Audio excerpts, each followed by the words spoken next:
ont toutes marqué l'histoire de la Torah du peuple d'Israël, en commençant par Sarah, où Hachem dit à Abraham Avinu, Shema Bekola, tu vas écouter Sarah, ce qu'elle te dit.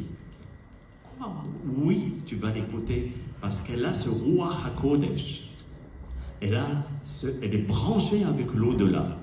Ensuite, nous avons Rivka, Sarah, Rachel. Rachel a donné les signes à sa sœur. C'est-à-dire, elle s'est sacrifiée, pour ceux qui connaissent plus ou moins, je ne peux pas trop rentrer dans les détails, mais elle s'est sacrifiée à tel point de se marier avec Esav, un impie, pour laisser la place à Léa. Et elle voulait absolument faire grandir sa sœur. C'est ça une femme, c'est de faire grandir les autres.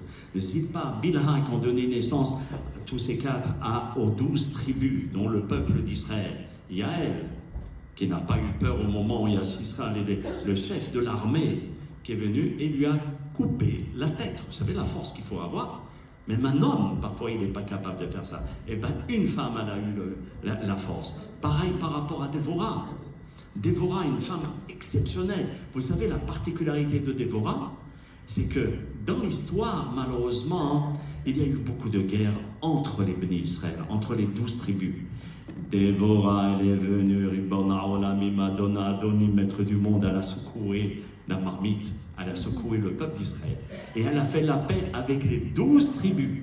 C'était une juge, c'était une guerrière. Et elle a loué Akadosh Baruch Hu pour toutes les guerres qu'elle a organisées. Esther Amalka, c'est incroyable cette femme. Hannah. Et donc toutes les femmes ont marqué l'histoire. Toutes les lois de la prière est basée sur la prière de Hannah. Toutes les lois. C'est vrai, on rapporte d'ailleurs dans le Zohar, j'avais noté que seules 2 femmes sur mieux qu'aucun homme adressaient des louanges à Hachem.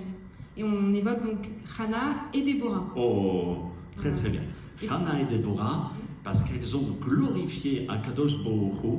Et Hannah, c'était une femme qui était stérile. Elle a prié tellement fort, elle était convaincue d'avoir un enfant. Quand elle a eu cet enfant a fait une erreur qui s'appelle Shmuel. Shmuel a commis une erreur à tel point qu'il était passible de mort spirituelle.